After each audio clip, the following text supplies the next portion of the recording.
తెలంగాణలో ప్రముఖ పుణ్యక్షేత్రమైన యాదాద్రి ఆలయంలో శ్రీ లక్ష్మీ నరసింహుని వార్షిక బ్రహ్మోత్సవాలు అంగరంగ వైభవంగా జరుగుతున్నాయి. బ్రహ్మోత్సవాల్లో భాగంగా ఇవాళ చతుర్వేద పురాణ ఇతిహాస పారాయణం అనంతరం గోవర్ధన గిరిధారి అలంకారంలో బ్రహ్మోత్సవ మూర్తిగా భక్తులకు దర్శనమిచ్చారు.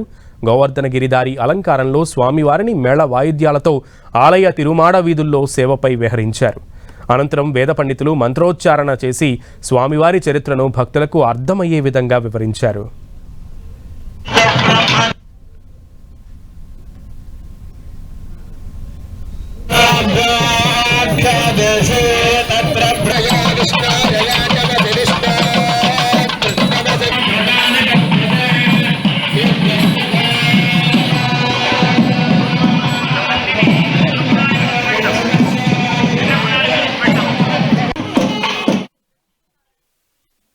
ఐదవ రోజు ఉదయం శ్రీ లక్ష్మీ నృసింహ స్వామివారు గోవర్ధన గిరిధారి అయి పురవీధులలో ఊరేగాడు. భక్తులు అధిక సంఖ్యలో పాల్గొని ఆ గోవర్ధనోద్ధారుడైనటువంటి కృష్ణ పరమాత్మను దర్శించి తరించారు.